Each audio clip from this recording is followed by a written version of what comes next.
छठा जो तुम्हारा चैप्टर है वो है फैक्टराइजेशन वाला चैप्टर। फैक्टराइजेशन में क्या क्या है तुम्हारा? फैक्टराइजेशन में ज़्यादा कुछ नहीं। देखो फैक्टराइजेशन में क्या करना पड़ेगा, क्या स्ट्रेटजी तुम्हें बनानी पड़ेगी। अब फैक्टराइजेशन में ऐसे क्वेश्चंस आएंगे, प्री बोर्ड्स की हम बात कर रहे हैं, हम अभी बोर्ड्स पे नहीं जा रहे, अभी हम प्री बोर्ड्स की बात कर रहे हैं। तो पहली बात तो MCQ में एक तुम्हारा क्वेश्चन आ जाता है आराम से, या 2 क्वेश्चन भी आ जाते हैं इसके फैक्टराइजेशन के, तो कर लोगे आराम से। फिर देखो फैक्टराइजेशन में कैसे क्वेश्चन आते हैं। फैक्टराइजेशन से मेनली तुम्हारे ज़्यादा कठिन क्वेश्चंस नहीं आते हैं। फैक्टराइजेशन में वही क्वाड्रेटिक की तरीके ही आता है यहाँ पे, फिर उसको डिवाइड करना होता है रिमाइंडर थ्योरम, फैक्टर थ्योरम वाले मेथड से। उस तरीके से फैक्टराइजेशन भी बहुत सरल चैप्टर है। फिर देखो अगला चैप्टर होता है तुम्हारा रेशियो प्रोपोर्शन। रेशियो प्रोपोर्शन तुम पढ़ते आ रहे हो शुरुआत से ही, क्लास 3rd 4th से ही उसी को थोड़ा सा मतलब एडवांस कर दिया जाता है, एडवांस लेवल पे और एडवांस होता जाता है। 10th में इतना एडवांस है, 11th में और ज़्यादा एडवांस होता है। तो यार यहाँ देखो रेशियो प्रोपोर्शन में भी तुम्हारा बोर्ड से भी आ जाता है, प्री बोर्ड में। बोर्ड्स में भी क्वेश्चन जैसे देखो बोर्ड से भी क्वेश्चन आते हैं बहुत ज़्यादा, तो इसके लिए तुम्हें प्रिपेयर करना होगा।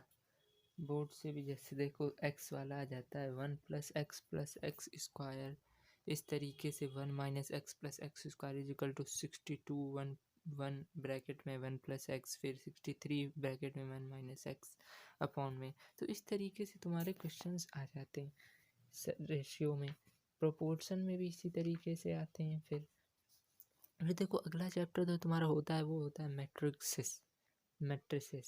तो मैट्रिसेस यार ये तो बहुत सरल चैप्टर है, इसमें किसी को दिक्कत होनी ही नहीं चाहिए। मैं कहता हूँ जिनको दिक्कत होगी वो बहुत वीक हो सकते हैं, तो दिक्कत होनी नहीं चाहिए मैट्रिक्स में, क्योंकि यहाँ बहुत सरल होता है। यहाँ बस वैल्यू सही से पुटअप करो, कॉलम और रो वाला यहाँ चक्कर होता है, और उस तरीके से अगर तुम करोगे तो यहाँ तुम्हारा आराम से मैट्रिसेस समझ में आ जाएगा। मल्टीप्लिकेशन, एडिशन, सब्ट्रैक्शन, और 2a लिखा होता है फिर ब्रैकेट में। इस तरीके से अलग अलग तरीके की मैट्रिक्स भी सरल होती है। फिर देखो अरिथमेटिक और जियोमेट्रिक प्रोग्रेशंस जो है तुम्हारा, अरिथमेटिक और जियोमेट्रिक। अरिथमेटिक प्रोग्रेशन देख लो यार। अरिथमेटिक प्रोग्रेशन में क्या होता है, अरिथमेटिक प्रोग्रेशन मतलब होता है मैथमेटिक प्रोग्रेशन, एक तरीके से आगे आगे बढ़ना। जैसे इसमें क्वेश्चंस भी दिए जाते हैं, बहुत बढ़िया बढ़िया क्वेश्चंस होते हैं। For the AP 25811 A15 - A14, इसमें 4 ऑप्शन है 4, 3, 2 या 1। तो इसमें इस तरीके से तुम निकाल सकते हो। जैसे डिफरेंस पूछ लिया जाता है 2 टर्म्स ऑफ एन AP में, nth term from the end of finite AP, तो इस सब के निकालने के भी तरीके आसान होते हैं। फिर इसके बाद पूछ लिया जाता है तुम्हारा AP में कि मतलब ये टर्म फाइंड करो, 20th टर्म फाइंड करो। जैसे किसी का nth टर्म किसी AP का है 7 - 3n, तो उसका 20th टर्म फाइंड करो। इस तरीके से तुम्हारे AP से भी बहुत क्वेश्चंस बन जाते हैं।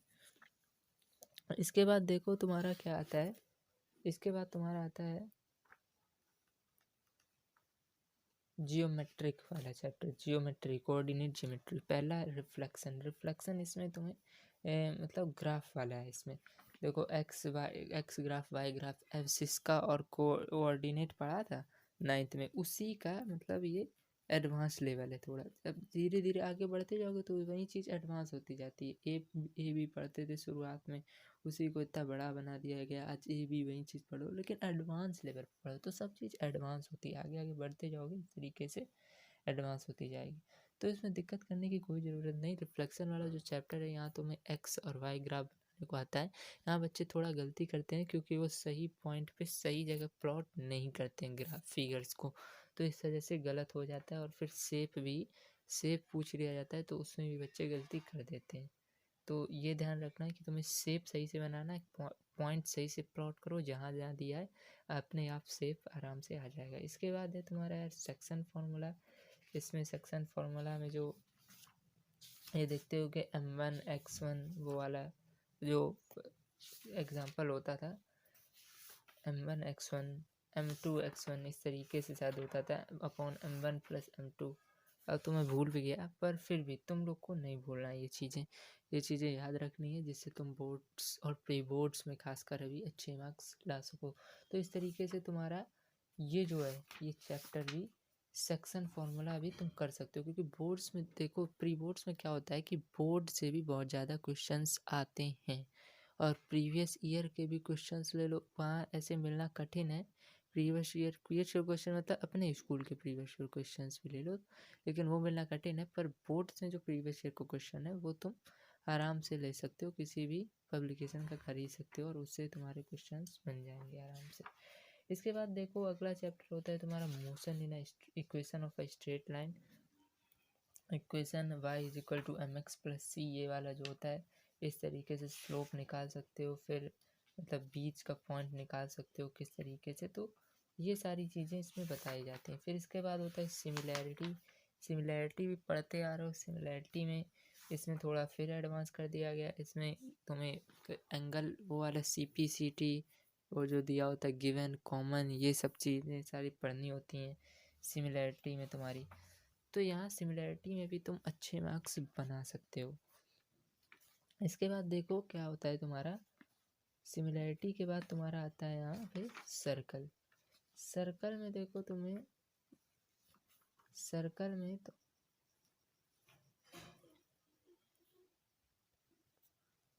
आराम से कर सकते हो। सर्कल में देखो 3-4 मार्क्स का इससे मैथ में तो क्वेश्चन आता ही है, तो सर्कल में 4 मार्क्स। यहाँ देखो गलती नहीं करनी है तुम्हें सर्कल में। सर्कल में क्या होता है कि बच्चे सही से इसके कॉन्सेप्ट को नहीं समझ पाते हैं।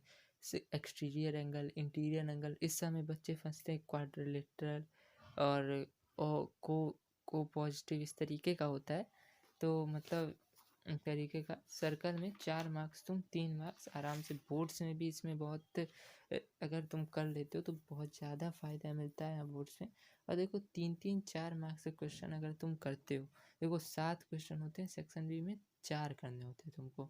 बच्चे अगर सर्कल नहीं पढ़ते हैं तो फंस जाते हैं बच्चे, क्योंकि एग्जामिनर पकड़ लेता है कि बच्चे को सर्कल नहीं आता होगा, तो 3-4 मार्क्स तो बच्चे कर लेते हैं, 3-3 मार्क्स कर लेते हैं, 4 में फंस जाते हैं, या 4-3 कर लेते हैं, 3 में फंस जाते हैं। तो इस तरीके से तुम्हें पूरी चीज़ पढ़नी है, पूरा चैप्टर पढ़ना, पूरा बुक पढ़ना है बिल्कुल एकदम स्पष्ट तरीके से, जिससे तुम बोर्ड्स में 95 के ऊपर ला सको। 90 के ऊपर तो ला ही सको, 95 के ऊपर लाने की कोशिश करो इस तरीके से। तो सर्कल हो गया तुम्हारा। इसके बाद तुम्हारा होता है कंस्ट्रक्शंस। यहाँ बच्चे थोड़ा दिक्कत होता है तो यहाँ छोड़ सकते हो, इतना क्वेश्चंस होते हैं छोड़ सकते हो।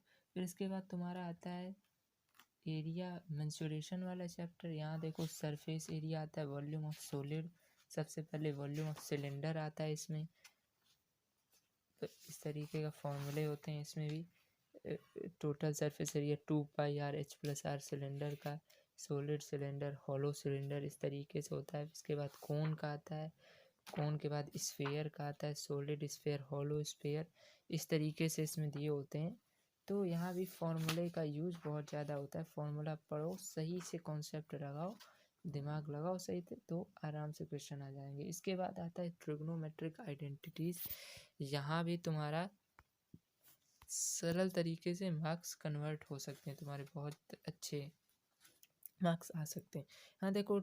यहाँ देखो क्या होता है, टेन, कॉस, सेक, ये सब इसके लिए तुम्हें चीज़ें पढ़नी होती हैं। इसमें भी कॉन्सेप्ट का बहुत यूज होता है। मैथ देखो कॉन्सेप्ट और फॉर्मूले पे बेस्ड सब्जेक्ट है। यहाँ थोड़ा सा भी तुम चूके तो चूकते ही रह जाओगे, फिर कुछ नहीं आ पाएगा।